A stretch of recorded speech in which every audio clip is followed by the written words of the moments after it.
Hey Hobby World, Zach and Porter back with another Mail Day video. Yes, and this is a big one. We have finally reached 1,000 Frank Thomas cards. Yep, unique. You may or may not know, depending on how long you've been subscribed to our channel.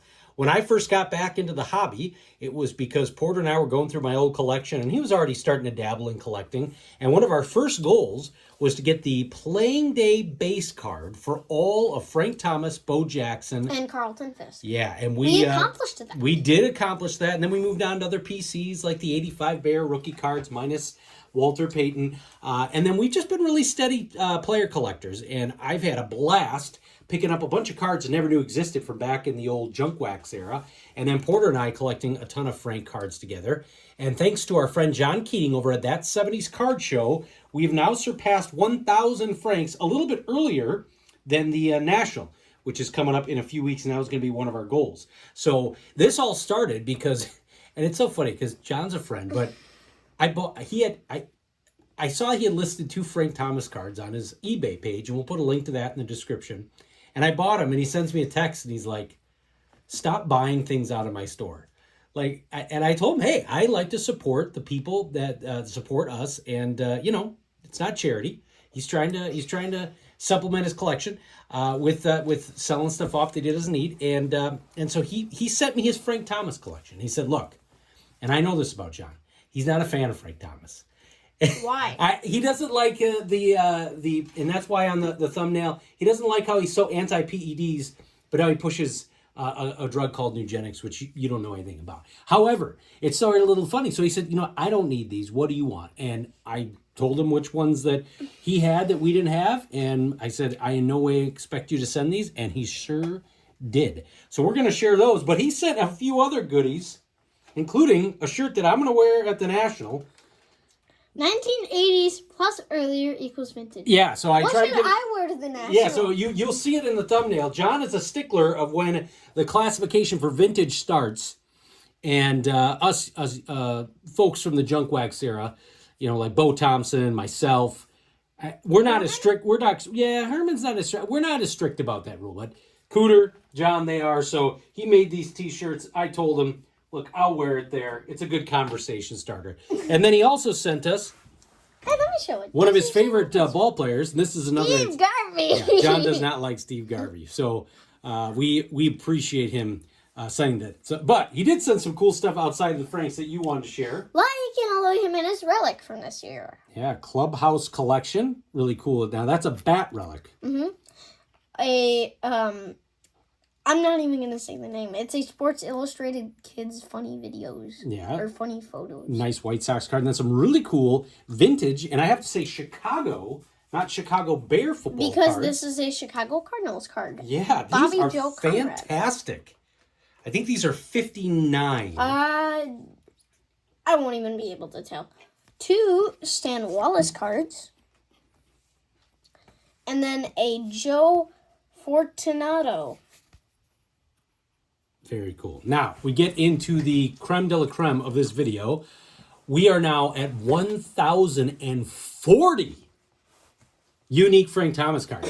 Now, the trading card database, this will kind of depress you. We have 1,040 unique cards. According to TCDB, Frank has 19,121 cards. We are only 5% complete. And the other frustrating thing is we're about 200 behind, I think, number 11. I think we're number 12 now on the site. So we're going to start off with a really cool CD-ROM card. This is the Power Deck cards here from Upper Deck. I'll have to look at that stat for the TCDB thing. The front row set. So we didn't have a couple of these, but he tossed us in. And then they also did this, and this isn't even in TCDB. And guess what? the signature actually, so it wasn't attached to the card. Yeah, I pulled it out of the sleeve, and I'm like, oh my gosh, was this disappearing ink? And that's because this thing fell right off. But oh my god, it's not in there. Then we're just gonna go through. But so we got a Fleer card, and this is one of the ones that I bought off his store. I bought this one as well, the Donruss Team Heroes. Then we've got, let's see here, an Invincible insert card. A Pinnacle Field of Vision insert. A checklist. And this was cool. Post Junk Wax era, they had a ton of these where they had checklist cards. And Frank was on a lot of them, given how amazing he played, like 94 through 98. And we got a Pacific card. This is one of my favorite insert sets from the mid-90s. The Studio I forgot Gold. you sent that. I Yep. love those cards. We had the normal, not the gold. They look like credit cards. You're always better at remembering what to put out, so you're gonna have to let me know which ones to put out there. That's fine. Okay, thank you. This is Bat Patrol. Really cool insert card here. I think that one's from Leaf. I don't know.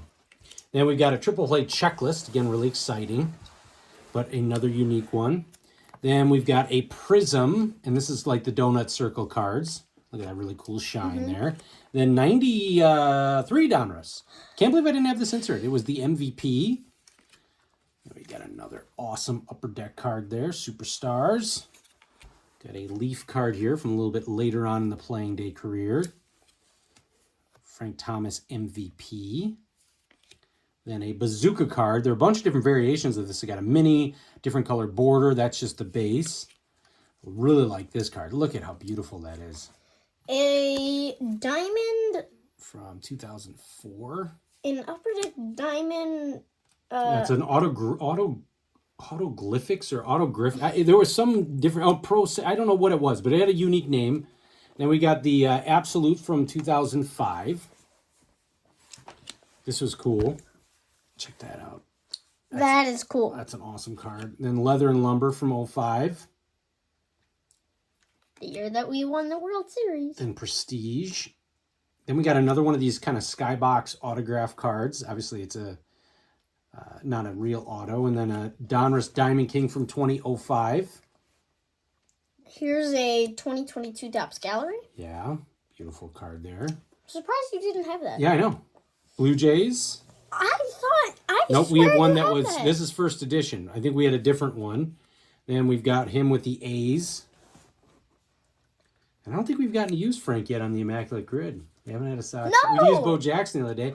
Then this is the highlights from postseason. He had 2 homers. Wait, no, I feel like there was one day where I used Frank. You may have for the home runs. I used Albert Bell. Yeah. Actually, it's funny. John used Frank Thomas, and he said it ruined his grid. That's how John feels And about it Frank. what? It ruined his grid because he doesn't like seeing him out there. Zenith. Then we got a Topps Total. And then Donruss Studio from 05. And then we're going to finish. This came in a little box here. This was a Barry Cola set. So this was from 92. Some great photography here. Got the old Comiskey Park billboard in the back. Another great shot from in the dugout. Him with the rebar as he stands in the batter's deck. What's the rebar? That's a heavy thing he's holding there. That's to help his speed. It's like a big crowbar. Is that what they used before the batting donut? That's what he used, probably as an intimidation factor. Here's another cool card. Him out in the field, and if you know Frank, he likes to be known as a first baseman, not a DH. And we get a nice glamour shot there with the pinstripes. Probably him hitting a home run. Not sure about this one. Kind of putting out the vibe there as a model. And then this is a good one to end on here. Just a really nice, and this is kind of how I remember Frank around that 92, 93. And then the ad card. the allocation card. Thanks, Porter. That was a real good one to end on. So we can't thank John enough. Again, I bought a couple cards from his store, and he threw a bunch more in, and I'll be proud to represent his propaganda at the National with the 1980s and earlier vintage. And John is just a very educated guy within the hobby. He's on Bench Clear Media. He does Hobby Think Tank, and he does long form videos, just really cool baseball historic videos that also incorporates cards and sets. So definitely give him some love at his store and also his channel. And we want to thank you all for being part of this journey to the 1,000 unique Frank Thomas cards, and we're looking forward to setting more milestones and try and break them. Thank you all for watching and subscribing. Bye-bye.